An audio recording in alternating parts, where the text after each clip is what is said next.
ఉల్లి చేసిన మేలు తల్లి చేయదు అని మనందరం వినున్నాం. మరి నిజంగా శరీరం లోపల ఆరోగ్యానికి ఉల్లి ఉపయోగపడుతుందో లేదో గానండి, జుట్టుకు మాత్రం భలే ఉపయోగపడుతుందట. ఉల్లిపాయ ముక్కలు కట్ చేసి ప్రతి కూరలోనూ వేస్తుంటాం కదా, అట్లాగే ప్రతిరోజు ఉల్లిపాయని కాస్త గ్రైండ్ చేసి పేస్ట్ చేయండి. ఆ ఉల్లి పేస్ట్ని మాడుకు బాగా పట్టించండి. తలంతా కూడా నూనె ఎట్లా పట్టిస్తారు బాగా మర్దం చేసి, ఆ ఉల్లి పేస్ట్ని, ఉల్లి రసాన్ని బాగా మాడుకు పట్టించి ఆరే వరకు 20 నిమిషాలు అరగంట అట్టు పెట్టుకోండి.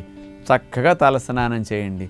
జుట్టు కుదుళ్ళు హెల్దీగా అవటానికి, జుట్టు ఊడినా తిరిగి రావటానికి, జుట్టు గ్రోత్ బాగుండటానికి, జుట్టు కుదుళ్ళకి రక్త ప్రసరణ వ్యవస్థ బాగా పెరగటానికి అన్ని రకాలుగా ఉపయోగపడుతుంది అన్నమాట.